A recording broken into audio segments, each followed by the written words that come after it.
This is the modern sleeping bag. A little bit smaller because it's in a compression sack.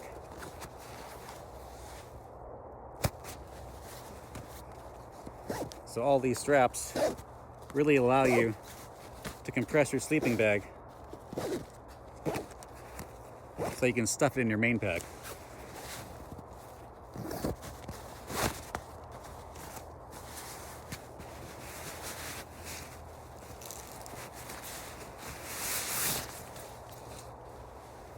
Now, I don't have the camouflage cover for these, often called the bivy cover. It's waterproof and has a Gore-Tex layering because I pieced together mine surplus over the years, and I've had this for a while.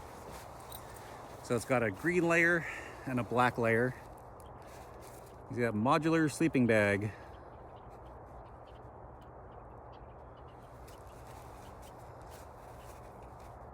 Oh, it's the patrol sleeping bag, okay.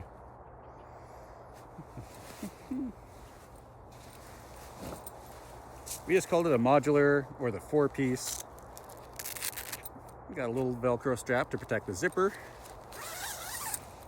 Again, we've got a zipper and we've got snaps. Now your bivy cover in the M84 Woodland camo would snap onto this and cover the whole thing. And you got snaps on the inside. And so your inner black sleeping bag would snap into that.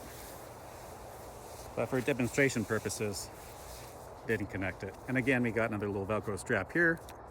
And you got a YKK zipper.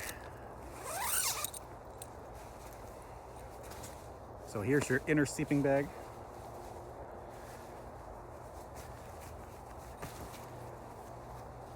You got a little bungee, it's elastic, so you can cinch that all up.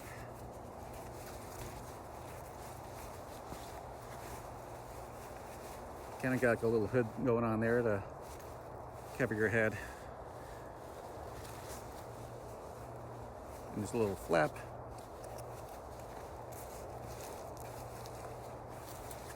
And the neat thing about this is it's modular, so you don't have to use all of them. So if it wasn't that cold, you could just sleep in the green. It's a little bit thinner. If it's a little bit colder that night, you can sleep in the black, or you can put them both together, sleep together. And I've never really used this feature, but there is like a double zipper on it.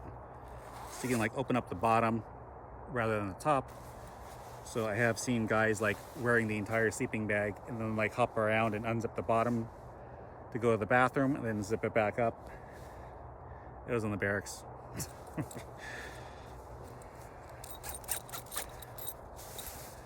And there's a zipper on the inside so you can zipper it from, you know, the inside too.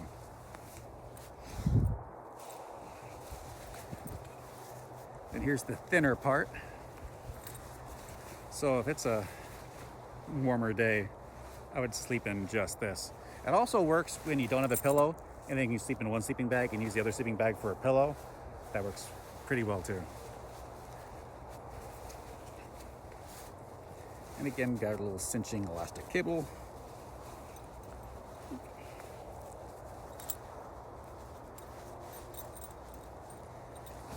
And a YKK with a fairly big pull tab, because you might be wearing gloves and it might be cold.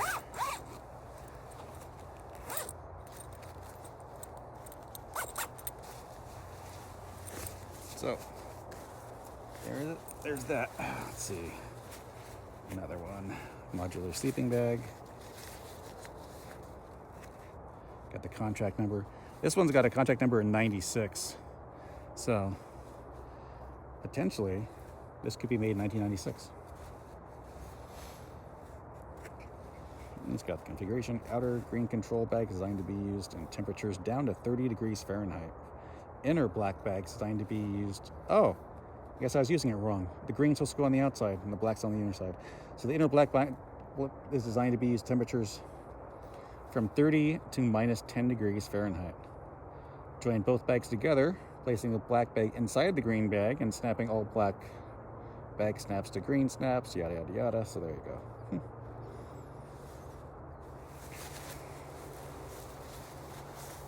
Being a modular, it works both ways. You can put the green in the black or the black in the green. Apparently we had it mixed up, but hey, if you read the instructions, you can get it right. So that's the modern modular 4-piece sleeping system. We use this in the Marines, and I personally like the intermediate and extreme cold weather sleeping bags because it's a little more comfortable. But again, the downside on those is that they're larger, a little bit harder to transport, and cleaning them is a pain. So the disadvantages of those were fixed in the modern modular sleeping system, because these are easier to clean and they are lighter and they compress down quite a bit more. And with the compression sack, you really get to cinch it down, make it smaller, and then you can fit that inside your main pack. So it's a lot easier to hike with these and go on a hump. And if you're going on a camping trip where there's hiking involved, I would definitely look into this as an option. Now, of course, like there's civilian sleeping bags and civilian camping gear, but I found over the years of camping and airsofting and doing reenacting that civilian camping gear doesn't last. It maybe lasts one season or several seasons, depending how much you use it, but then it ends up falling apart. And it was like never that good to begin with. And it's basically a market where they just produce constant stream of products, and the products end failing and falling apart. Well, a military surplus seems to last potentially a lifetime. It just lasts years and years through a lot of hard use, and it'll last you for decades, if not your entire life. Disadvantages of buying military surplus is like you're that one weird guy in the campsite. But hey, that's me. So I like using the military surplus stuff because it's tougher, it lasts longer, and you really get your money worth. But the only, it's just camouflage, or it's green, or it's military, and it's just like, hey, why is that guy wearing all that military stuff? So for airsofters, reenactors, cosplayers, if you're doing anything related to the military for any sort of events like doing like a military vehicle swap meet or doing any support for an air show, definitely go this way. And if you're like a civilian camper, look into like the military surplus equipment, because it will last you a very long time and will give you years of service with very little maintenance or repairs needed.